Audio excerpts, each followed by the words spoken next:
Hello, hello, and welcome to another Rise Up CX Talks. This is the podcast where we discuss strategies and ideas on how to transform experience into business growth. I am your host, Camila Ferreira, an award winning CX leader, an international speaker, and more recently, an author of Long Live CX, available on Amazon. Today, I have the pleasure to welcome Natalia Jaramillo. Natalia is originally from Colombia, but she's living far, far away from home. And today we're going to discuss a topic that will blow out your mind. With no further ado, Natalia, please take the stage and tell the audience who you are and what do you do to turn experience into profitability. Great. Thank you, Camila, very much for inviting me here today. I'm very excited to be part of this conversation and to actually come closer to your community. I live in Dubai since 15 years, and it's been obviously a very different type of world, very different challenges, very different atmosphere, very far from our countries. But definitely great experience in terms of building my professional career, building my professional uh, persona in general. What I do now, and I've been doing for the last 15 years, I work in luxury. So I've been working for luxury hotels, luxury brands, watches and jewelry. And I've been in that space for the past 15 years, mostly in operations. Then I certified myself as a CCXP, and I've been working on CX for so long now, maybe 8 years already. I saw a little opportunity in the market, which was luxury CX, because many CX professionals are working mainly with banks and telecommunication and different types of governmental entities trying to apply CX, but luxury wasn't really applying CX as much. So this is where I saw an opportunity, and this is what I do now. I try to bring the CX methodology to luxury, and I work as a consultant.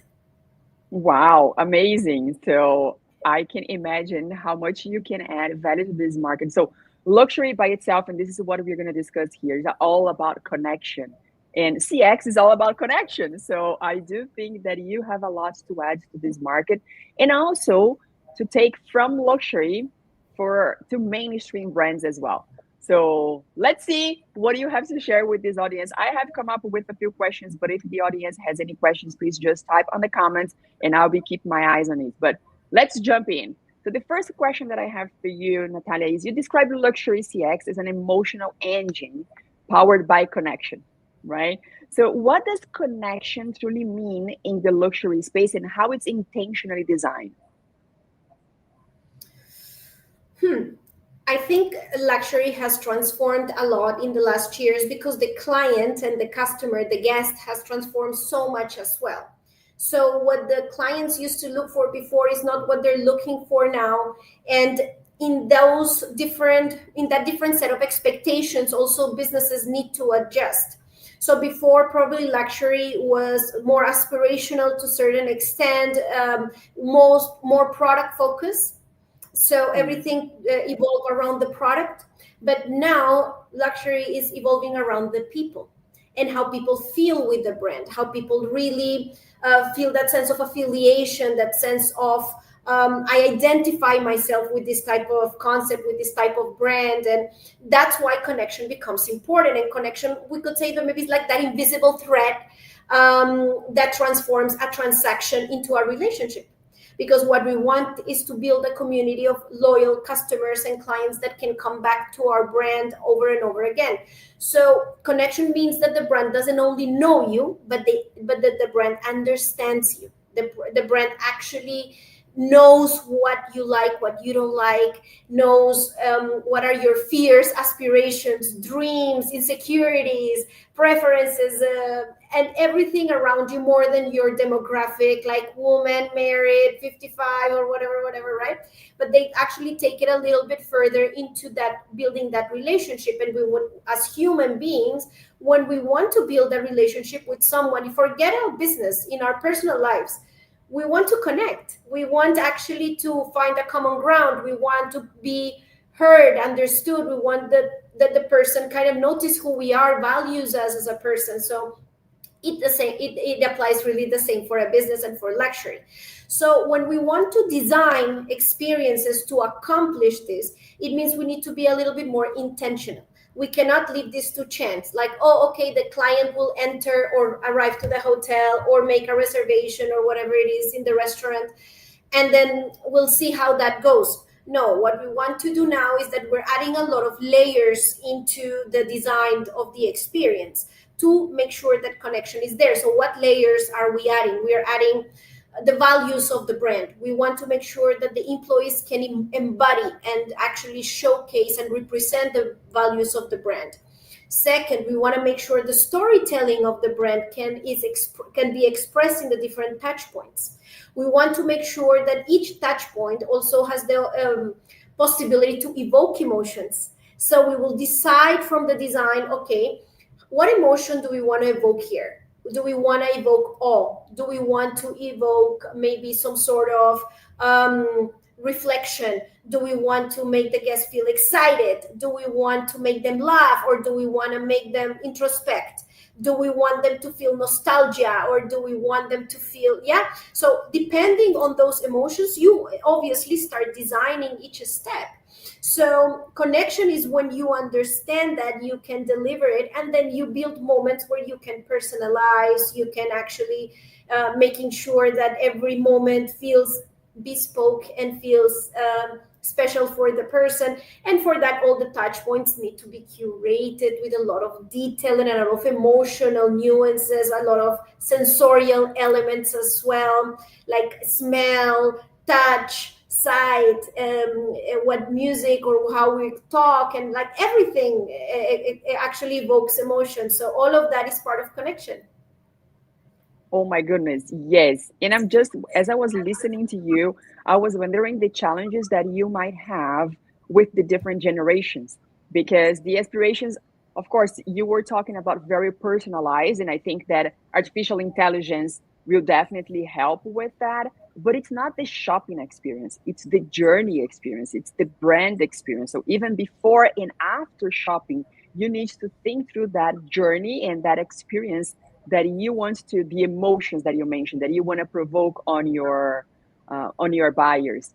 But how do you deal with the different generations? Because even though it's a very personalized, we also know that generations have different expectations. So if you talk to millennials, or if you talk to boomers, or now Gen Zs, what they value is different. So how do you bring the generation into this design experience? Look, I think this is one of the biggest challenges the industry is experiencing right now, because before, usually the clients that could purchase luxury, let's say, used to be higher in age group. So this was the client that the brands were focusing on because of disposable income and so on, was above 40, 45.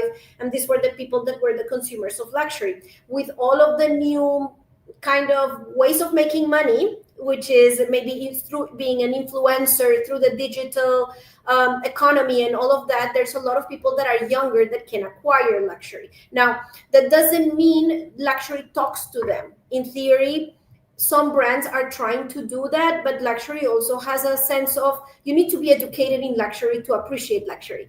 That the fact that you can buy it doesn't mean that you are actually the target client. So the target client is usually an educated person, is a person that has certain level of sensibility, and that is the target. But we need to also talk, what is luxury? What brands are we considering luxury? Are we considering Gucci as luxury, or are we not? Are we considering Brunello Cucinelli as luxury? Are we considering, so depends on who is doing true luxury today. You will see that they will talk to certain people there, even though maybe the buyers can be younger, but they're not the people they're talking to. They're not the people they are actually designing the experience for. The brands that are doing that are going a little bit in a different direction, where they want to also target maybe Gen Zs or Alpha or other generations. But in general, true luxury is not really talking to the younger generations yet. But Wow. again, I think our decisions from brands, and some brands want to sell more, so they want to tap in the new millionaires, and that they want to go and sell it to the younger generations. But I think on a personal level, I think luxury should really keep talking to the people that can value the actual what is luxury in general. Wow, amazing, amazing. I love to learn that. And a good segue to the next question, because you have identified a niche in the market on how to apply CX to luxury brands, but you are also surrounded by mainstream brands. So, what is the difference, in your opinion, by experiencing luxury and mainstream brands? What is the difference of the CX applied to luxury brands and mainstream brands? Oof, a lot. Because, for example, if you think about it, CX as a discipline in general wants to focus a lot on efficiency, on time saving, on functionality. So CX really wants to bring very efficient operations that are very streamlined, that maybe we can replace certain items with technology so that we can service more people, so that then we can have a response time, which is like a faster response time. This is the idea of CX for a lot of businesses as well, is to be able to service more people in a better way so that everybody can get a great service, which is efficient and fast and right. But luxury doesn't work like that. So I'll give you an example. Let's imagine that you're going to buy a watch, and you enter the watch store, and then they assist you, and then they bring you coffee, and then you're buying your watch, and then when you're going to pay, they tell you the self checkout counter is there, and then you need to go with your watch of maybe $100,000 to do a self checkout. Yes, it might be very efficient. Yes, it might be faster, but is it what the client wants? Maybe no. So the difference is because the application of CX already is very different because of the how the business works. So in luxury, we are not necessarily focusing on becoming faster or more efficient or more technologically oriented, or we don't want to have a bot 100% because clients don't want to talk to the bot. Client wants to talk to a person. So we need to see how do we balance it. That's one of the key difference, and it's because the business model is already different. The business expectation of the clients is different. Now, why CX helps in luxury as well is because it gives you a very holistic overview of the business. So CX comes with an understanding of culture. But you were explaining something that really got my attention, which is the journey experience design. And the difference that I'm learning from you between luxury brands and mainstream brands is that, for example, when I work with mainstream brands, we are mostly focused on the shopping experience. However, for luxury, I think it starts way before shopping and it ends way after shopping. And that's It where never CX ends. can truly, yeah, it never ends because you want to be in constant contact. Again, it's not about quantity, but it's about quality. In your kind of watch shopping experience, so you're gonna buy a watch that costs, I don't know, $10,000 once, and then you may come back to that particular brand for a different kind of jewelry. So staying in contact with that customer is important in terms of provoking the feelings, the sentiment, even before the shopping experience, because this is what's going to make this particular customer to come back. It's not transactional, it's very experiential. 100%. And that's why, for example, for luxury, sometimes the use of technology is tricky, and a lot of CX consultants are super obsessed with technology.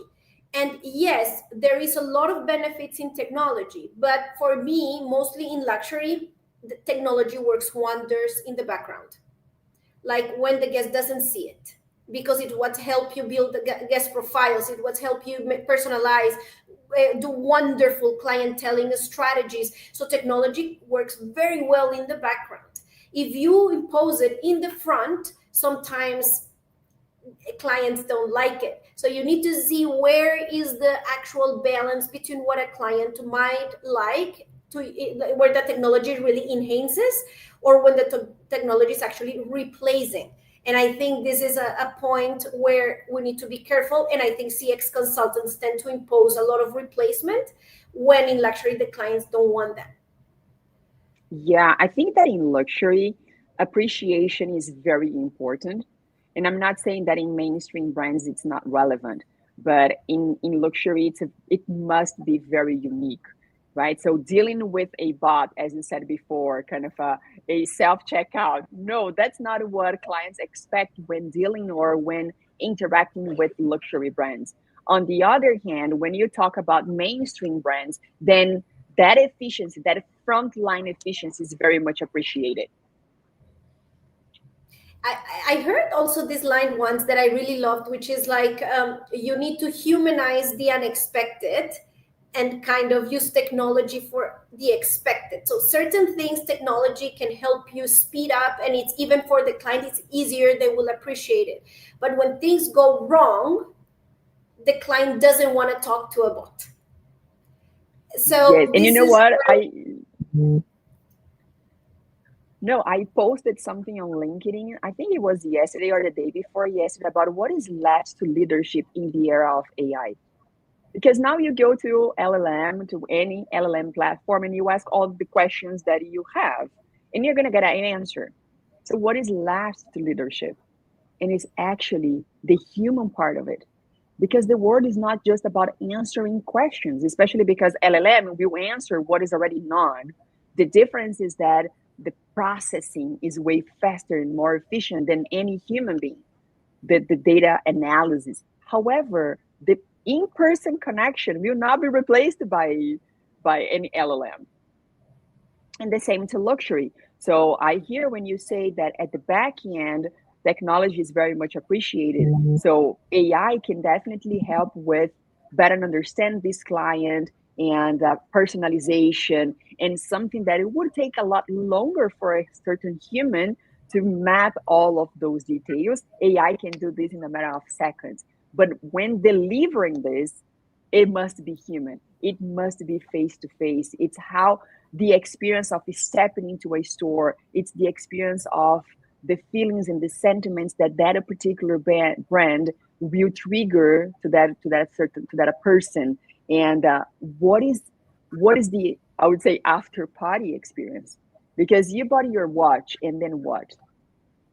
Right? So exactly when you buy a main brand watch, most likely you just need to check the hour.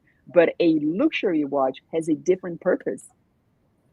100%, 100. And then obviously the client is not going to buy a watch every month, but then you Yes. want the client to stay in your community, to stay in your ecosystem. So how do you design the brand universe that allows further interaction, that allows further participation, that allows further connection? And this is what the brands need to think about as well. Yeah. And speaking of CX, one powerful thinking of having a good CX is referral, right? So I talk a lot about taking care of your existing clients because they are a organic sales machine if well maintained.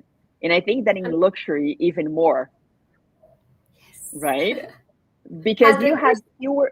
you have fewer brands in luxury. However, the power of a referral, the power of experience for referring that brand, in my view, or what I'm learning today, is that's way more powerful than a mainstream brand.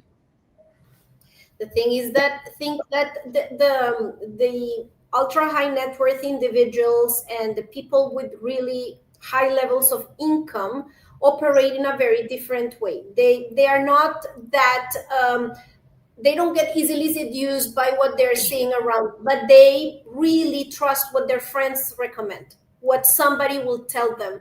Like, oh, I know this brand, I know this person, I know this, and they will really trust this. For them, trust is very important, and they, as they much as they trust the brand, they will trust the person that recommends the brand.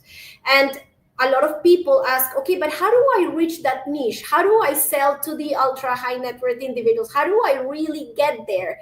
And what they need to know is that they don't need to get there for all of them. They need to sell it to one.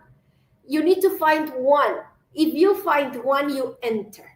And then when you enter the circle, now you're going to get their friends, their family, their colleagues, and so on. But you need to enter, and to enter, you need to make one happy, because the word of mouth works wonders there. The recommendations works wonder there. And these are clients that if they trust you, they will stick with you.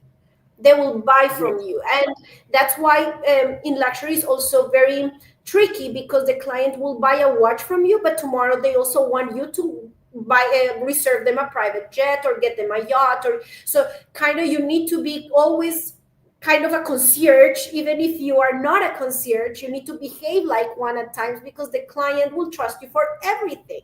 So you see often the sales advisors in the stores, or the butlers in the hotels, or the concierge in the hotel, they are usually serving the clients beyond the sale or beyond the experience, because the client keep in touch with them, they keep in touch with the client, and they support the client way beyond the work, way beyond the product or service they are selling, because the client trusts the person. And when you trust the Absolutely. person, you want to do business with them over and over again. And that's why connection and relationships are so important.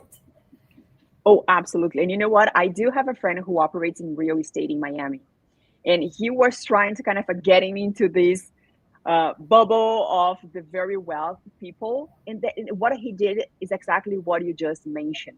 He started kind of creating connections until he found one person who bought from you a property, and that particular person started referring him. That's how he's stepping into this world. So connection is truly important. And again, in mainstream, you have a lot more competitors. It's about quantity, but in luxury, it's all about quality and the experience, which is something that both of us are very passionate about. And I know that you have a lot to add to this industry. Okay, so let me keep going here. We talk a little bit about kind of efficiency and touch points. So, how can brands maintain emotional intimacy and connection through virtual channels? Is that possible, in your opinion? There are certain elements of technology that are good. For example, WhatsApp. WhatsApp is the official channel of communication in luxury. You talk with the clients on WhatsApp. So after the sale, WhatsApp is going to take you to stay in touch, to talk with the clients. The clients feel pride that they know, I have this person that I can text in this brand. I know this person inside there. That so the WhatsApp became obviously something really important. So WhatsApp, for starters, is a great technological tool, because if you didn't have WhatsApp, why are you going to email the clients? Right now, email is so unpersonal. So WhatsApp is really like you're entering into their private bubble of the client. And if you are there, you are in his pocket, then you can really take that relationship further. So intimacy and that level of closeness with the clients works very well through WhatsApp. A lot of companies don't use it very well because they automate through WhatsApp. So you get automated messages. Even in luxury, kind of, they do something like that, which is not ideal. So it works well when you are able to personalize. So digital helps if it's personalized. If it's not personalized, I don't think it helps. And it doesn't You build need to make intimacy. Yeah. You need to make yourself available but not invasive. You cannot be invasive. You cannot be texting the client every day. You cannot send generic information. Otherwise, they will stop reading you. And if they stop reading you, when you send relevant information, they will not read it. So every single contact needs to be curated. So, for example, you will never text the client like, oh, look at the last bracelet like that we got, or oh, we have a new promotion in the hotel, or we have a new room, or we have a new experience. You don't do that, because for what? I don't care. But if I tell you, on the other hand, like, I know your wife's birthday is coming along, and I remember she loved this collection, let me send you something that I'm sure she would like. Would you like me to take care of the gift? The Oh my client will be goodness. Yes, perfect. Yes, so it's absolutely. personalized, it's relevant. You texted in the right moment where the client might need you. You're fixing a problem, you're making it easy for him. So all of that builds a relationship, builds connection, and builds loyalty. So technology helps you do that, but it has to be used properly. Yeah.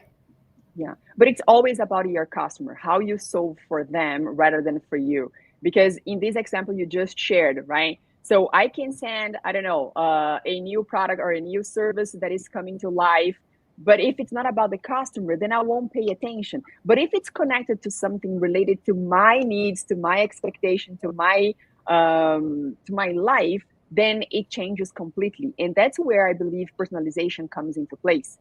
It's the same product.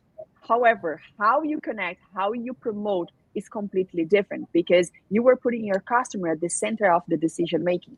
You were putting the customer at the center of what you were doing, not you.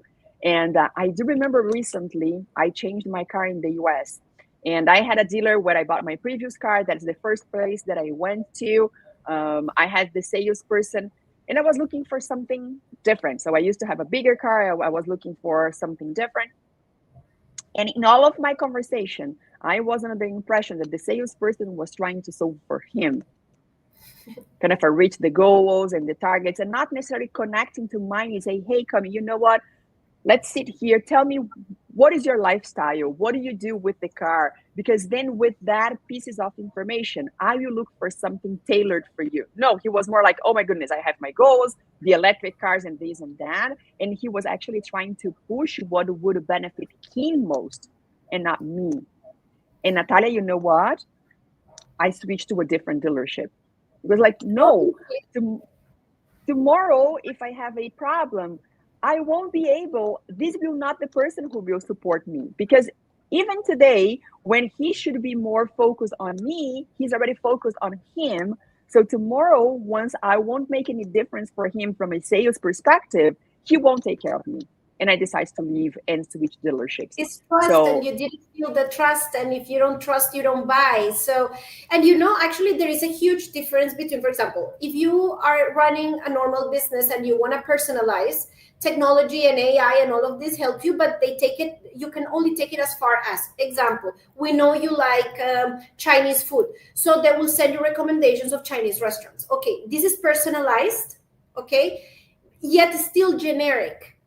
You say that you like red lipstick. Okay, I will send you all the new red lipstick that are coming. So, okay, it's personalized, but for luxury, that's not enough, because nothing can replace me saying to you, I remember that we spoke about this and you told me that, da, da, da, and that's why I'm recommending this. This structure of message has higher potential than the other one, even though mostly is the same. But for example, I remember that last time you were mentioning you were going to Miami for vacation, and I remember you said that your lipstick, please find the red lipstick here. It's the same, but the execution is different, and it makes you feel special beyond personalization, because using the guest name or the client's name or the preferences of shopping is not the same as I remember you told me. Last time we spoke about this, and I still remember, and that's why I want to take it above and beyond, because that makes you feel heard, seen, special, and that's why you can rarely do that with AI. Yes, that's why you still need that person component to tailor, and also you don't want always to approach the client for a sell.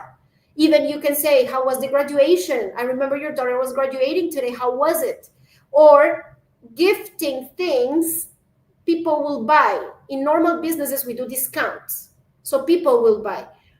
The best way is to give something. You gift something, they will buy. But we want to do a discount. People don't buy with discounts always, because and it's that's a why little luxury, yeah, that's why luxury brands never go on sale. in theory. Yeah, They shouldn't. in theory. They shouldn't. The true Yeah. brands don't do sales. Yeah. Yeah, absolutely. You won't believe me, but we are approaching the end. I told you before going live that the time will fly by, and that's exactly what happened. But before we wrap things up here, so first of all, thank you so much for taking the time and sharing all of this. I personally learned a lot about luxury brands and how to apply CX, and I'm pretty sure that the audience did as well. But what is the main takeaway you want to leave? So after 15 years working with CX and particularly with luxury brands, but also being surrounded by mainstream brands, what is the main takeaway that you want to leave to the audience? That let's not forget the people. This is Love my it. main takeaway. Like, we have technology, which is great. We have processes, which are great. We have a lot of business strategies, which are great. We have all of these products, which are great, and everything is great. but let's not forget the people, because people are buying, people are selling, you have staff that is actually delivering that, you have people building those products. I mean, there's always a human component, so let's not forget the people. There is really nothing that technology can do for you more than the personal interaction. So, and consideration, even when you're working in a company, thinking about your staff, thinking about your community. I think this is what I would like to leave for luxury and non-luxury.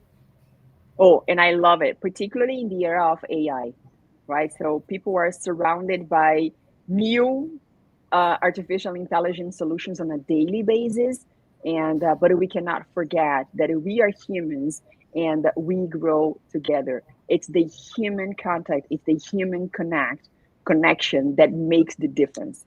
Anyone can go to an AI, to an LLM, and ask for questions or recommendations. But the power of the human connection is something that is irreplaceable in my perspective. Love it, 100%. And love it. human connection is what transforms you, is what makes you grow, it's what really changes things within you, in your mindset, in your behavior, in your emotions. So we need each other, so I think we cannot forget this element. Absolutely. And I'm pretty sure that after this amazing conversation, people will like to reach out to you. So what is the best way to find you? Well, I have my LinkedIn where I am very active, that I use in English. So I have my LinkedIn is my social, well, my virtual element that is in English, which is Natalia Jaramillo, just my name as it's written here. I post a lot of articles about luxury, a lot of elements about luxury CX operations, staff, leadership, everything. So almost every day I am writing. So you can interact, you can ask me questions, you can contact me anytime. And if you speak Spanish, then you can contact me on Instagram. In my Instagram account, which is Natalia Jaramillo CX. And over there I also post a lot of videos, and I post a lot of content from this region. So I show you great examples of hotels, of brands, of elements of luxury. So I'm constantly posting things and educational videos as well. So obviously over there I can as well do that, and I have a course that people can join whether they want to learn more about luxury or not. But yeah. Amazing. So Natalia Jaramillo speaks English, speaks Spanish, originally from Colombia, living in Dubai, a CX luxury expert. And in just almost 40 minutes here, you know how much you've learned from her. So imagine working with her. It's going to be a lot more. Natalia, from the bottom of my heart, thank you so much for taking the time and showing up in the show and sharing all of this. It was a pleasure having you here. And let's definitely stay in touch because I Thank want to you, keep learning from you. Thank you, Camila, very much. Thanks a lot. Thank you. Bye bye. Bye.